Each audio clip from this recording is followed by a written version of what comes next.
Last week's G20 summit in Cannes dominated the agenda of the President of the European Commission.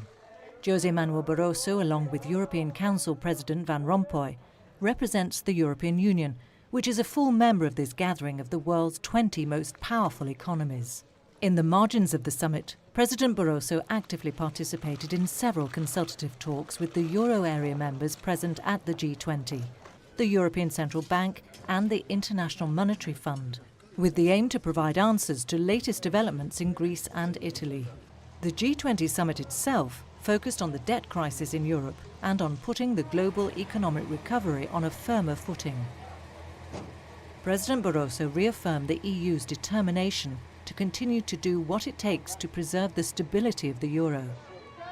With regard to Greece, on the 2nd of November he made a strong appeal for national and political unity in the country. He also sent a clear message that the EU remains fully committed to support Greece as a member of the European family, but stressed the need for Greece to demonstrate commitment to the decisions that it has itself subscribed to. José Manuel Barroso also welcomed that Italy, the Eurozone's third biggest economy, had asked the International Monetary Fund to monitor its budgetary and structural reforms in a move to restore its economic and political credibility, in addition to the already agreed enhanced surveillance by the European Commission.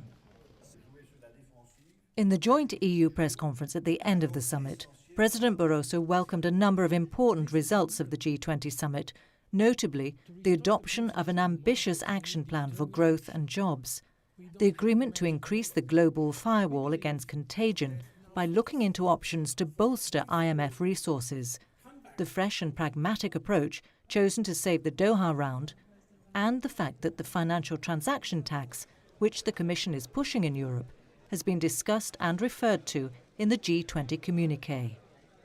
For him, the financial transaction tax can ensure a fair contribution of the financial sector to the common good and would help to support the poorest in the world. He finally stressed the importance of food security and agriculture as a topic of the summit. The G20 also made progress in implementing and enhancing financial reform. Together with President Van Rompuy, President Barroso had a number of bilateral meetings in the sidelines of the summit, notably with the Secretary-General of the United Nations, the President of Korea, the President of Indonesia, and the Prime Minister of Japan.